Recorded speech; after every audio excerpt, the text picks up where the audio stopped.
చౌహాన్ గారు, మహేశ్వర్ రెడ్డి గారు, శ్రీ ప్రకాష్ జావదేకర్ గారు, తరుణ్ చుగ్ గారు, డాక్టర్ ఎస్ ప్రకాష్ రెడ్డి గారు, వేదల శ్రీరామ్ గారు, రామకృష్ణుడు గారు అందరినీ కూడా స్వాగతం పలుకుతూ ఈ యొక్క కార్యక్రమాన్ని ముందు తీసుకెళ్లాల్సిందిగా శ్రీ కిషన్ రెడ్డి గారిని మాట్లాడాల్సిందిగా కోరుతున్నాం.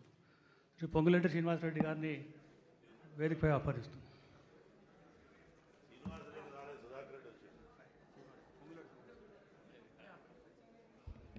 మిత్రులందరికీ నమస్కారం. ప్రస్తుతం తెలంగాణలో జరుగుతున్నటువంటి శాసనసభ ఎన్నికలకు సంబంధించి భారతీయ జనతా పార్టీ ఎన్నికల ప్రణాళిక ఎలక్షన్ మేనిఫెస్టో మనం రిలీజ్ చేసుకోబోతున్నాం. పార్టీ సీనియర్ నాయకులు, భారత హోంశాఖ మంత్రులు గౌరవనీయులు శ్రీ అమిత్ షా గారు, తెలంగాణ బీజేపీకి సంబంధించినటువంటి ఎన్నికల ప్రణాళిక విడుదల చేయడానికి రావడం చాలా సంతోషం. వారిని ఈ యొక్క ఎన్నికల ప్రణాళిక ఆవిష్కరించాల్సిందిగా కోరుతా ఉన్నాను.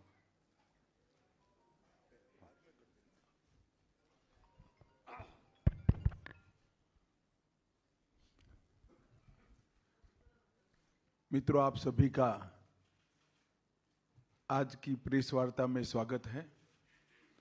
सबसे पहले मैं तेलुगु में नहीं बोल पाता हूं, इसलिए तेलंगाना की जनता की क्षमा मांगकर मेरी बात की शुरुआत करता हूं।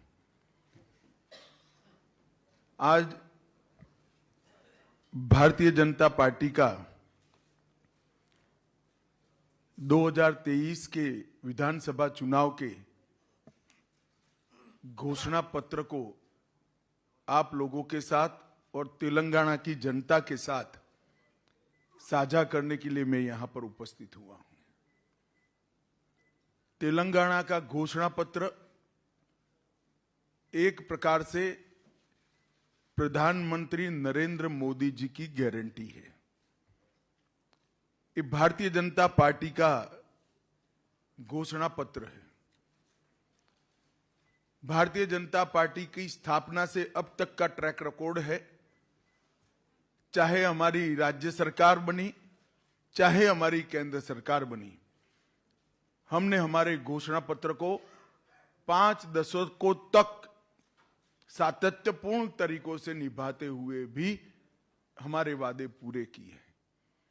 चाहे धारा 370 हटाने का वादा हो, चाहे राम मंदिर अयोध्या में बनाने का वादा हो, चाहे ट्रिपल तलाक को समाप्त करने का वादा हो, चाहे गरीब कल्याण की दीनदयाल उपाध्याय जी की मूल नीति का सवाल हो, हम सातत्यपूर्ण तरीके से जनसंघ के समय से अब तक हमारे वादों पर खरे भी रहे हैं।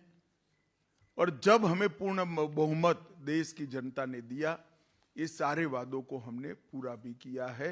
देश की जनता इसकी साक्षी है। जहां तक तेलंगाना का सवाल है, मित्रों, अटल जी की सब देश में सरकार थी।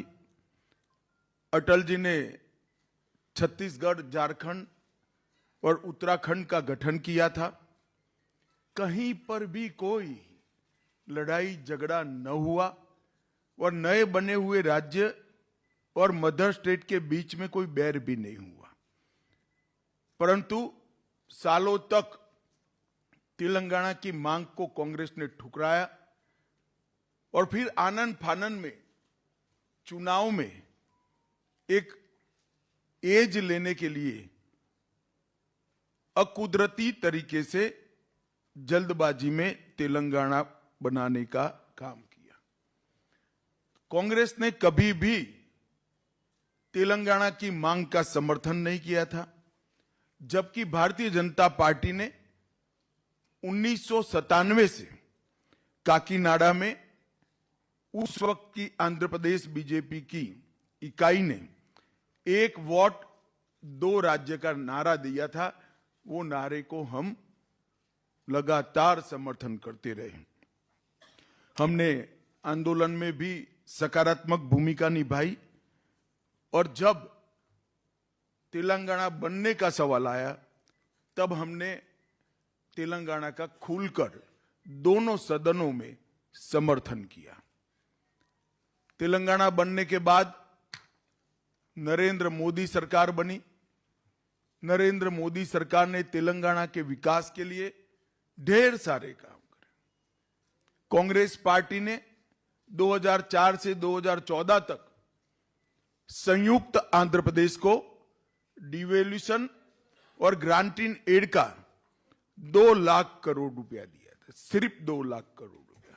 इसके सामने भारतीय जनता पार्टी की सरकार ने, नरेंद्र मोदी जी ने अकेले तेलंगाना को 2,50,000 करोड़ रुपया ये 9 साल में दिया है। इसका मतलब हमने 160% ज्यादा दिया है। 2 गुना से ज्यादा पैसा देने का काम भारतीय जनता पार्टी की सरकार ने किया। इसके अलावे अभी अभी 900 करोड़ रुपए की लागत से समक्का सरक्का सेंट्रल ट्राइबल यूनिवर्सिटी, हल्दी के किसानों के लिए वैल्यू चेन और एक्सपोर्ट को बढ़ावा देने के लिए नेशनल टर्मरिक बोर्ड और कृष्णा वाटर डिस्प्यूट ट्रिब्यूनल 2 की टर्म्स ऑफ रेफरेंस को भी अभी अभी मोदी जी ने अप्रूव किया है।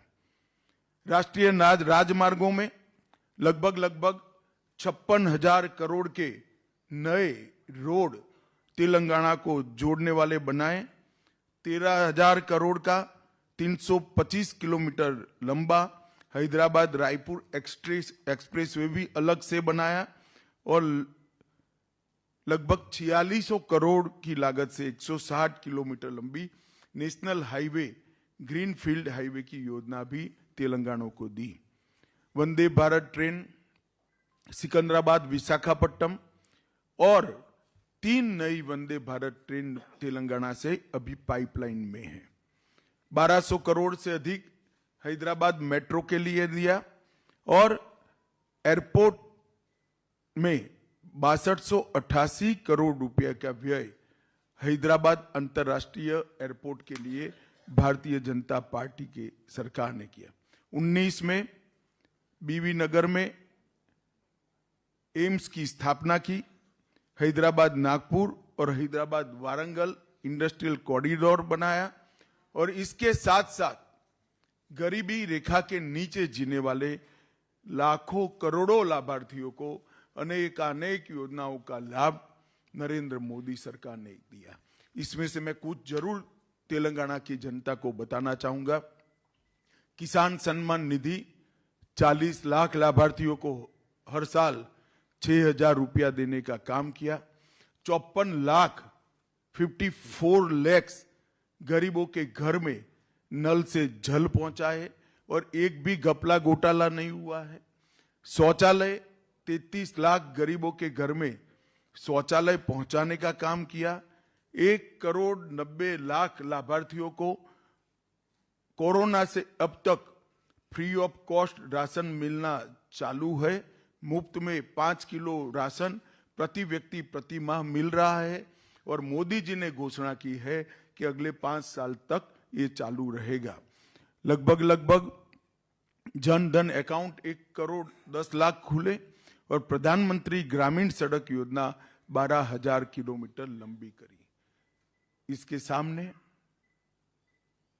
जो तेलंगाना के खैरख्वां बनकर केसीआर की पार्टी टीआरएस सत्ता में आई, इन्होंने क्या किया?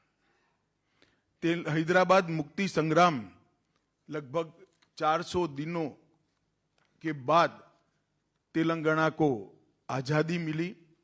वो क्रूर शासन से देश के लौह पुरुष सरदार वल्लभ भाई पटेल ने मुक्ति दिलाई और केसीआर ने ओवैसी के डर से हैदराबाद विमोचन दिन मनाने का हमेशा कन्नी काटा।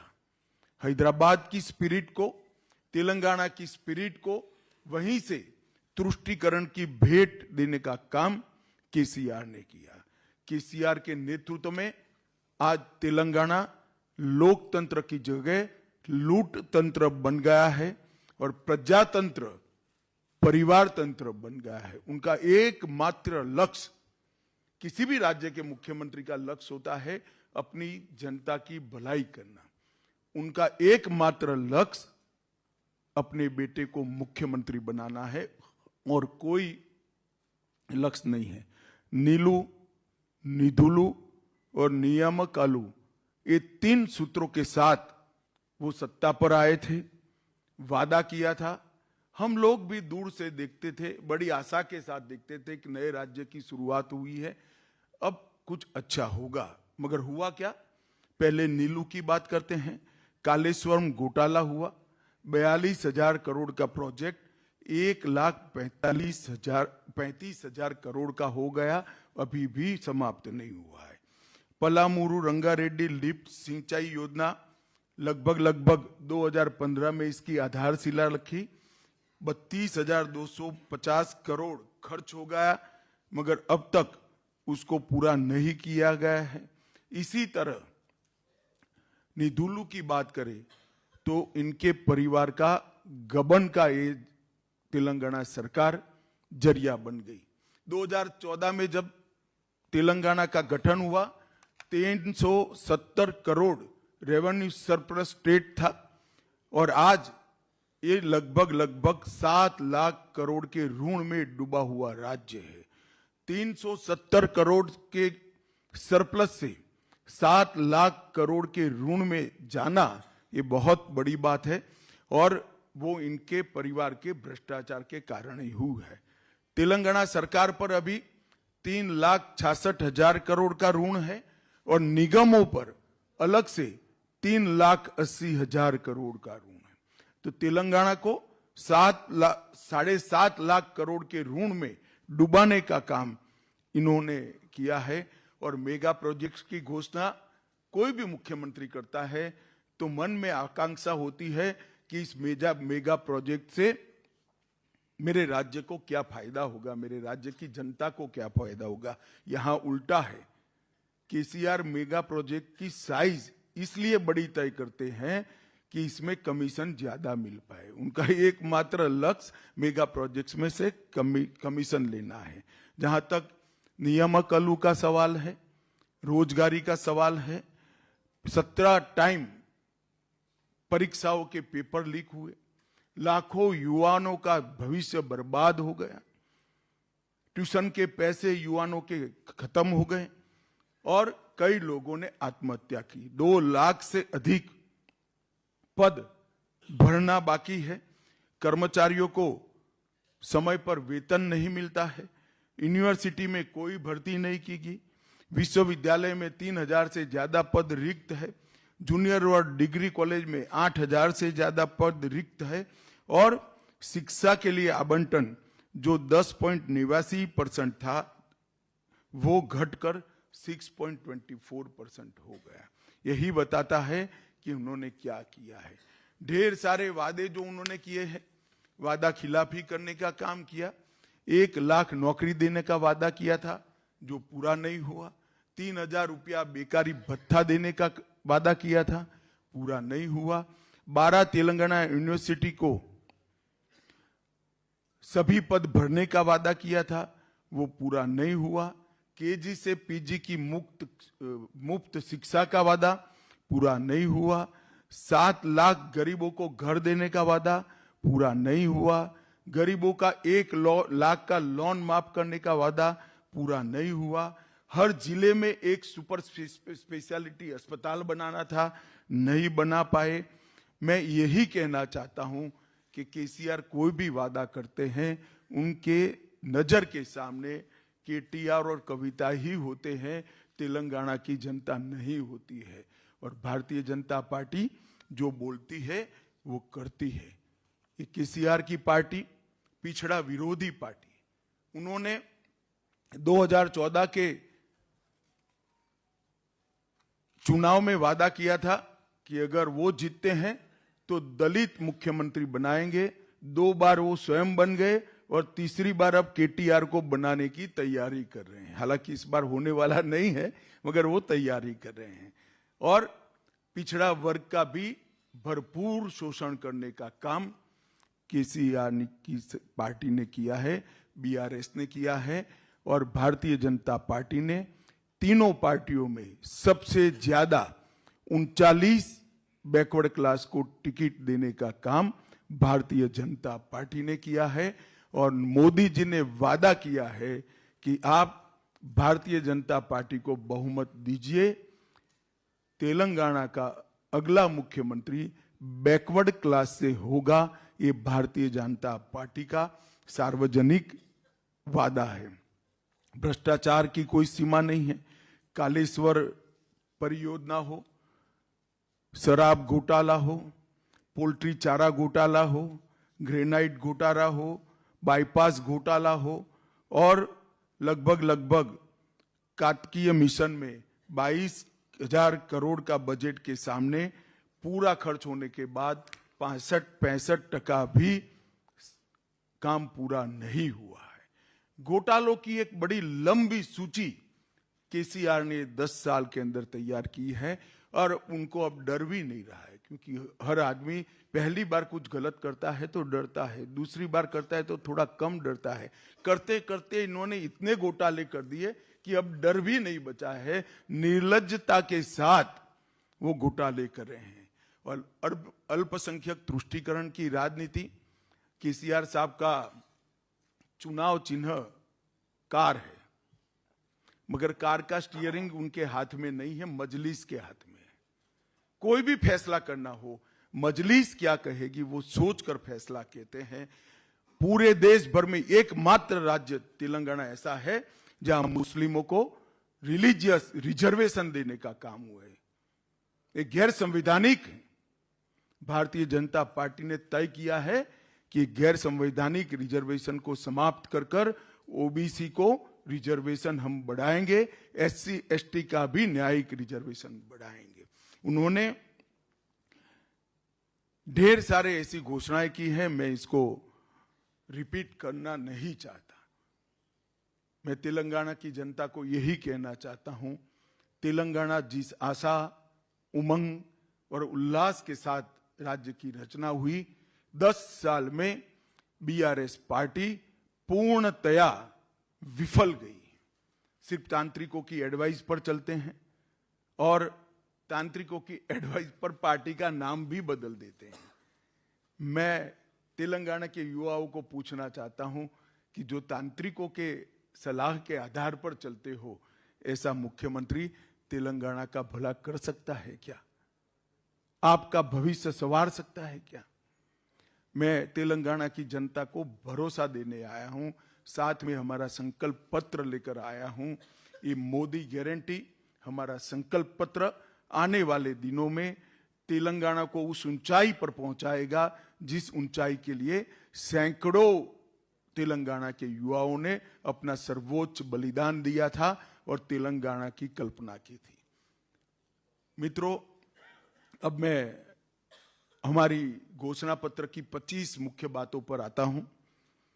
पहली घोषणा है कि हर साल 17 सितंबर को हैदराबाद लिबरेशन डे मनाया जाएगा, जिसके माध्यम से हम निजाम के क्रूर पंजों से तेलंगाना की मुक्ति को फिर से एक बार नई पीढ़ी को याद कराएंगे। हम बेरनपल्ली परकल के शहीदों को श्रद्धांजलि देने के लिए 27 अगस्त को रजाकार विभीषिका स्मृति दिन भी मनाएंगे, जो रजाकारों के सामने तेलंगाना की जनता ने जो लड़ाई लड़ी है, इसको चीर स्मृति तक ले जाएंगे। और ये दोनों दिन ऑफिशियल तेलंगाना गवर्नमेंट मनाएगी, कोई डर के बगैर। हम मजलिस से नहीं डरते हैं, इनके सपोर्ट की ना जरूरत है ना चाहिए। इसके अलावा रजाकारों और निजाम के खिलाफ तेलंगाना के लोगों के संघर्ष का डॉक्यूमेंटेशन कर एक म्यूजियम और मेमोरियल हम स्थापना करेंगे। नंबर 2, भ्रष्टाचार के प्रति जीरो टॉलरेंस हमारी सरकार का होगा।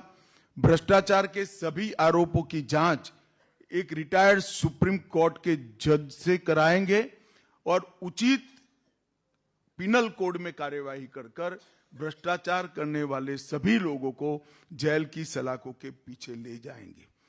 मार्जिनलाइज सेक्शन की आकांक्षाओं को, पिछड़ा वर्ग की आकांक्षा को पूरा करने के लिए, बैकवर्ड्स की आकांक्षाओं को पूरा करने के लिए, उनको सामाजिक न्याय प्रदान करने के लिए हमारा अगला मुख्यमंत्री बीसी बैकवर्ड क्लास का होगा। इसका तेलंगाना को भारतीय जनता पार्टी वादा देती है। असंवैधानिक धर्म आधारित आरक्षण जो 4% है उसको हम समाप्त करेंगे, ओबीसी का बढ़ाएंगे और एससी और एसटी का भी जनसंख्या के अनुपात में आरक्षण बढ़ाया जाएगा। महंगाई कम करने के लिए मोदी जी ने कई बार वहां पर ड्यूटी कम करी है, परंतु केसीआर ने नीचे वेट घटाकर इसको कोऑपरेट नहीं किया। शायद तेलंगाना सबसे ज्यादा महंगे पेट्रोल डीजल वाला राज्य आज देश भर में है। महंगाई कम करने के लिए भाजपा सरकार बनने के बाद 7 ही दिन में पेट्रोल और डीजल पर वैट की कटौती कर पेट्रोल और डीजल को हम सस्ता करने का काम करेंगे। मोदी सरकार प्रति एकड़ अभी एक हिसाब करे तो फर्टिलाइजर सब्सिडी दे ही रही है, परंतु छोटे और सीमांत किसानों को बीज, उर्वरक और पेस्टिसाइड की इनपुट सहायता में प्रति एकड़ 2500 रुपया देने का काम भारतीय जनता पार्टी की सरकार करेगी। मोदी सरकार हल्दी बोर्ड की स्थापना की जो घोषणा करी है, इसको हम हल्दी प्रोसेसिंग केंद्र स्थापित कर इसके सपोर्ट में रहेंगे और मूल्य संवर्धन और निर्यात को बढ़ावा देंगे। धान पर, चावल पर 3100 रुपया एमएसपी और हल्दी के लिए आवश्यक मार्केट इंटरवेंशन फंड हम प्रदान करेंगे, तो पूरा चावल एक दाना भी नहीं छूटेगा।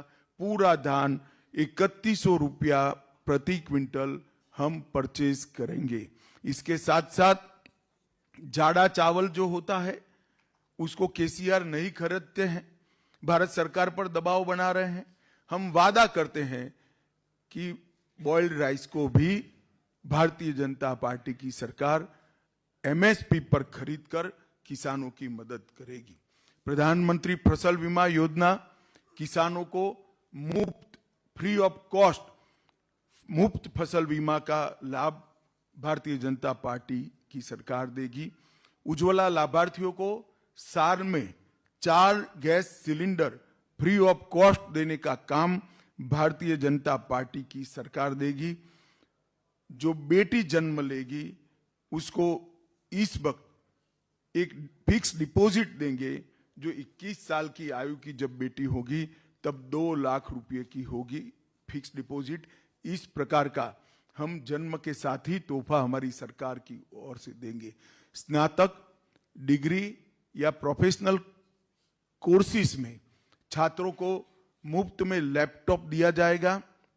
महिला सेल्फ हेल्प ग्रुप को सिर्फ 1% ब्याज पे ऋण प्रदान किया जाएगा और यूपीएससी की परीक्षाओं की तर्ज पर 6 महीने की पारदर्शी और समयबद्ध तरीके से ग्रुप ए और बी की परीक्षाओं टीएसपीएससी के माध्यम से Telangana state public service commission के माध्यम से देंगे। हम वादा करते हैं ये पूरी तरह से ट्रांसपेरेंट होगा, एक भी पेपर लीक नहीं होगा और हम 5 साल में 2.5 लाख युवाओं को सरकारी नौकरी देने का काम भी भारतीय जनता पार्टी की तेलंगाना सरकार करेगी।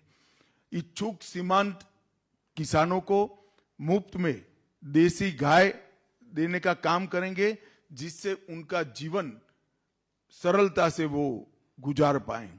सार्वजनिक और निजी अस्पतालों में सेकेंडरी और टर्सरी हेल्थ केयर के लिए प्रति वर्ष प्रति व्यक्ति प्रति परिवार 10 लाख रुपए का कवरेज हम इनको प्रदान करेंगे। कृष्णा के लिए, नदी के लिए पानी का उचित हिस्सा तेलंगाना को मिल पाए, इसलिए हम कृष्णा वाटर डिस्प्यूट ट्रिब्यूनल 2 के समक्ष मामले का अच्छे तरीके से पेश भी करेंगे और तेलंगाना को अपना हक दिलाएंगे।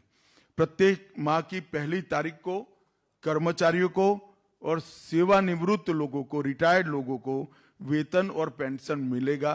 केसीआर की सरकार की तरह राह नहीं देखनी पड़ेगी और भाजपा सरकार जो बनेगी वो तेलंगाना में यूसीसी लाने के लिए, समान नागरिक संहिता लाने के लिए भी एक कमिटी बनाएगी जो 6 माह के अंदर तेलंगाना के अंदर यूनिफॉर्म सिविल कोड को लागू करेगी।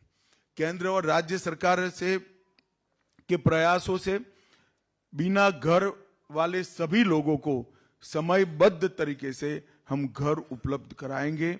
गांव में गरीब लोगों को आवास स्थल के लिए पट्टे देने का काम भी भारतीय जनता पार्टी की सरकार करेगी और वरिष्ठ नागरिकों को 22 जनवरी को अयोध्या में रामलल्ला का वहां पर प्राण प्रतिष्ठा होने वाला है। तेलंगाना के सभी वरिष्ठ नागरिकों को निःशुल्क अयोध्या की यात्रा की सुविधा भारतीय जनता पार्टी की सरकार करेगी।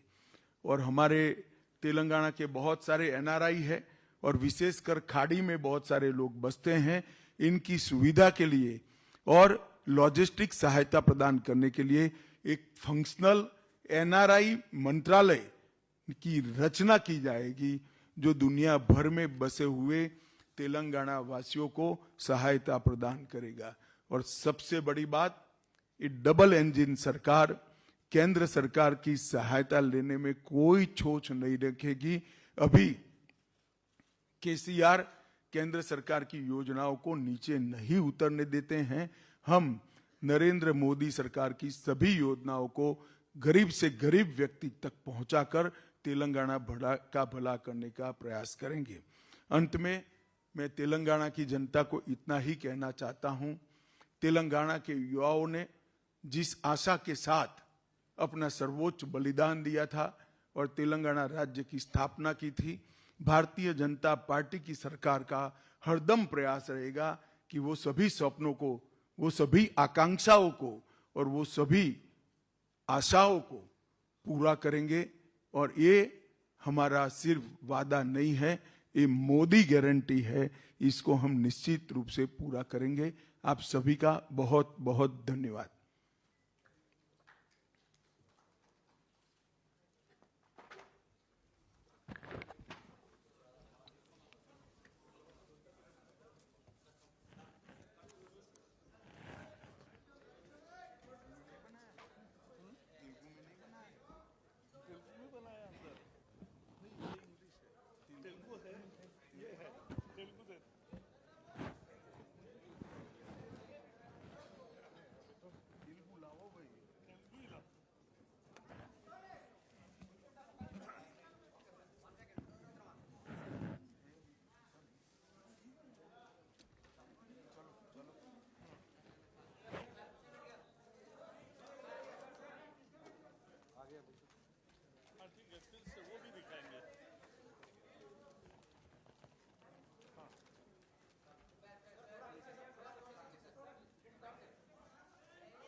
फोटोग्राफर सारे बैठ जाए, फोटोग्राफर बैठ जाओ भैया, ओए बैठ जाओ,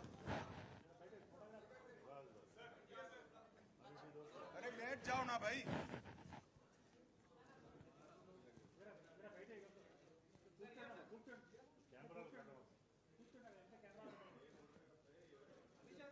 अब खड़े हो जाओ, फोटोग्राफर ले लो आराम से।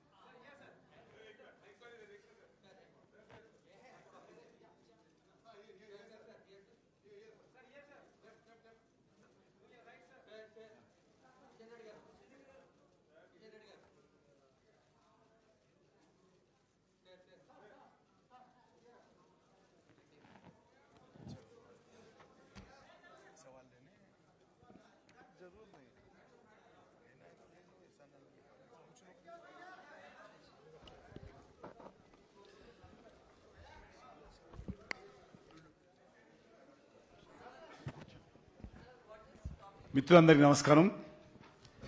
సంక్షిప్తంగా మేనిఫెస్టోకి సంబంధించినటువంటి ముఖ్యమైనటువంటి అంశాల మీద దృష్టిని పెట్టడం జరిగింది అమిత్ షా గారు. ఇంకా వివరాలతో కూడినటువంటి మొత్తం చాలా పెద్ద డాక్యుమెంట్ మీకు ఇవ్వడం జరుగుతుంది. ఎవరైనా ఏదైనా అడగాలనుకుంటే అడగవచ్చు.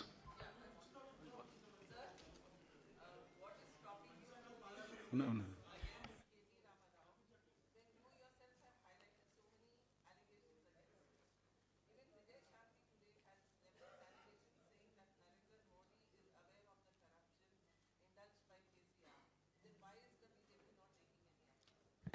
देखिए, करप्शन के खिलाफ हमारी लड़ाई तेलंगाना में भी मजबूती से चल रही है, मगर चुनाव आ रहा है इसलिए जांच समाप्त होने के बगैर किसी पर एक्शन लेना ये भारतीय जनता पार्टी का कल्चर नहीं है।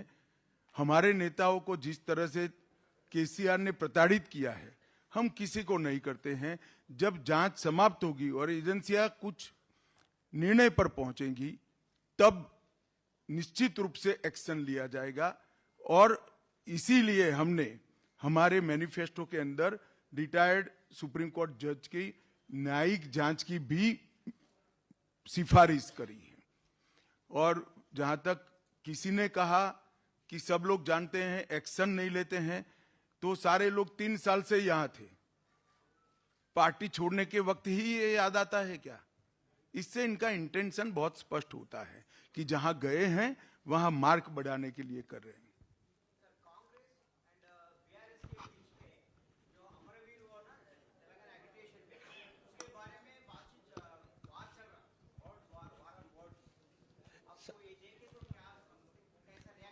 देखिए, हम वॉर ऑफ वर्ड में विश्वास नहीं करते हैं।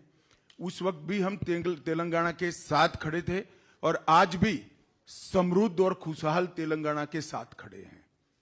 सर, आशीष इस तरफ एबीपी न्यूज से। सर, चिदम्बरम साहब आए थे यहाँ पे, कांग्रेस के पूर्व गृह मंत्री रहे, जिस समय एजिटेशन चल रहा था जिसका आप जिक्र कर रहे हैं, उन्होंने वो इससे संबंधित ही सवाल किया था। उन्होंने कहा कि जो लोगों ने, जिन युवाओं ने सुसाइड किया था, जिनकी मौत हुई थी तेलंगाना एजिटेशन के दौरान, उसके लिए वो क्षमा तो मांगते हैं, लेकिन उसके लिए सरकार को दोषी नहीं बनाया जा सकता। और उसको लेकर काफ़ी ज़्यादा चर्चा चल रही है कि जिन लोगों ने सुसाइड किया या जिन लोगों ने जान दी एजिटेशन के दौरान, उसकी जिम्मेदारी किसके ऊपर होती है? बीजेपी का किस पे क्या रुख है? और देखिए, स्पष्ट रूप से जो अधिकार क्षेत्र में होता है उसकी होती है। जब हमारे समय में 3 राज्य बने तो कहीं रक्तपात नहीं हुआ। समय पर तीनों राज्य का विभाजन हुआ, बिहार, मध्य प्रदेश और मध्य प्रदेश, बिहार और उत्तर प्रदेश। कहीं पर रक्तपात नहीं हुआ, मगर उन्होंने अंत तक बनाना नहीं चाहते थे, क्योंकि उस वक्त भी संयुक्त आंध्र प्रदेश कांग्रेस के लिए एटीएम था। और आज भी जहां जहां कांग्रेस की सरकारें बनी है, जनता का कल्याण कहीं पर नहीं है, एटीएम बनाया हुआ है उसको। इसलिए वो उसको बरकरार रखना चाहते थे। पर जब लगा कि अब सरकार जा ही रही है, तो आनंद फानन में राज्य बनाए, जिसके कारण हिंसा हुई। सर, अपूर्वा इंडिया टुडे से एक सवाल है आपसे। केटीआर बीआरएस के जो नेता है, एक तरफ बोल रहे हैं भाजपा को तेलंगाना में एक भी सीट वो नहीं जीत सकते, दूसरी तरफ कांग्रेस ये बोल रहे हैं कि हम ही सत्ता पर आएंगे। जिस तरह से भाजपा को हमने महाराष्ट्र में हरा दिया, वैसे ही हम लोग इस तरफ भी सत्ता में आएंगे। इसके बारे में आप क्या? चले, आप क्या अपेक्षा करती? वो ऐसा कहेंगे कि हमारी सरकार बनेगी? ऑपोजिशन में ऐसे ही बात करते हैं।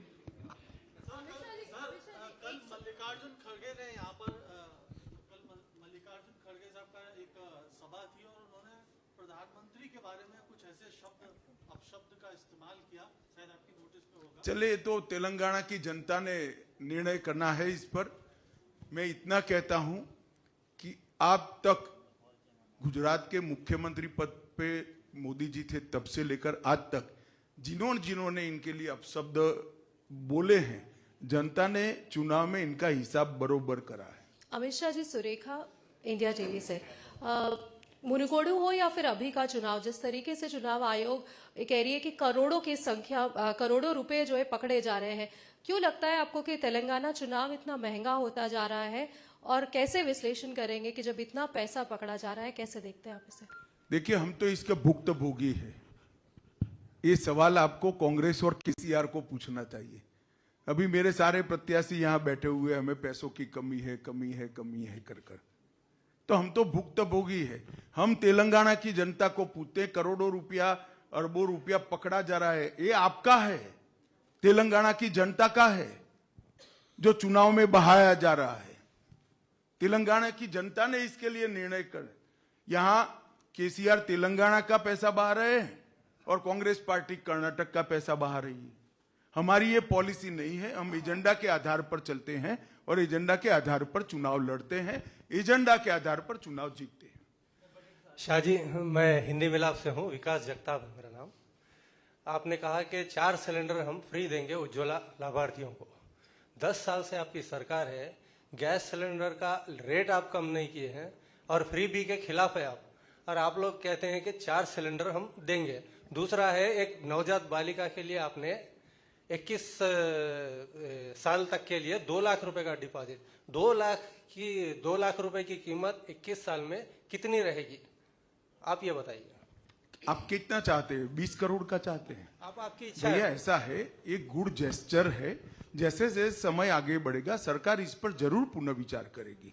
और आज तक गरीबों को अगर किसी ने गैस, घर में बिजली, नल से पानी, शौचालय अगर किसी ने दिया है, फ्री इलाज, फ्री राइस किसी ने दिया है, तो केवल बीजेपी ने दिया है।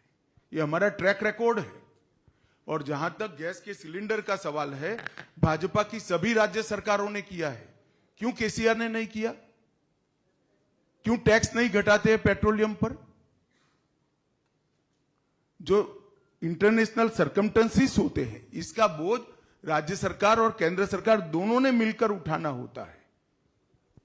सर, बट सर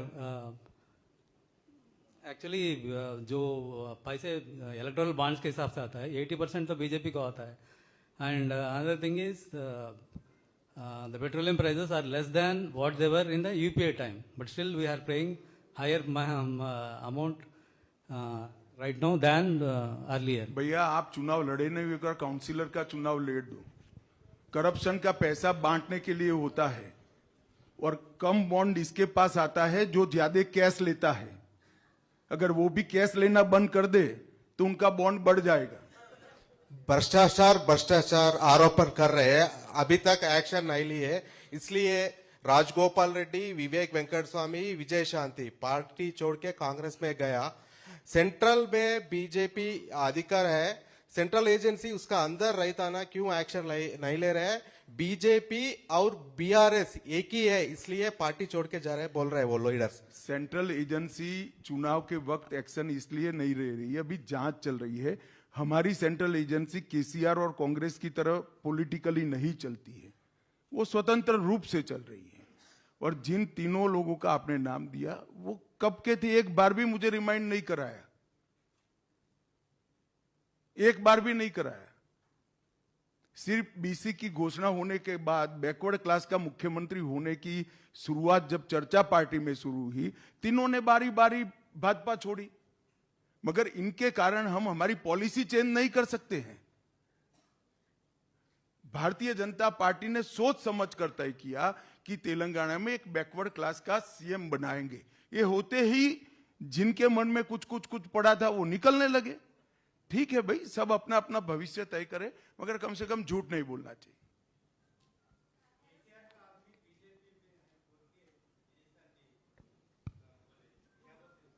क्या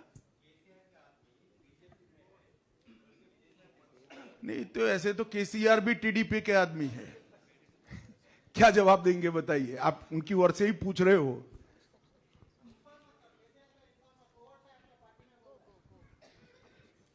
मैंने कहा ना भाई, केसीआर स्वयं टीडीपी से आए हैं। So yesterday, Mr. Prakash Javadekar had said that once BJP comes to power, there will be an inquiry against the Tharani portal. And it was said that it will be spelled out in the manifesto, how the inquiry will be done. नहीं, शायद मैं हिंदी में आपको समझा नहीं पाया। हमने कहा कि एक रिटायर्ड सुप्रीम कोर्ट की अध्यक्षता में सारे भ्रष्टाचार के मामलों के लिए एक आयोग बनाएंगे जो इसकी जांच करेगा, जिसमें धरनी पोर्टल भी आता है। सर श्रीनिवास सर V6 एक समय बीजेपी मजबूत थी, तेलंगाना में आप डाउन हो गया बीजेपी, क्या आपको पता है? आपके पास कोई थर्मोमीटर है क्या? हाउ डाउन अप का वो तो मुझे भी दे देना, काम में आएगा मेरे। Sir, this is Pani Hiran from Hans India. Here you have announced Arogya Sri. It is a health scheme you are announcing. You announced it just now. But your state election committee chairman, Etel Rajendra, is going to every town and assuring that we will give free education and free health. Which is your manifesto? You was the one you released or what he is saying? नहीं, वो राजेंद्र जी सच ही कर रहे हैं।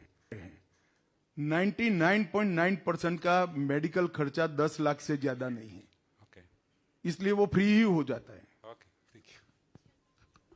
Sir Shridhar आरडीवी सब, और बाकी जो 0.01% बढ़ता है उसको मुख्यमंत्री राहत कोष से मदद करेंगे। सर इधर आप लोग, आपका पार्टी का लोग बोल रहा है तेलंगाना में कितना सीट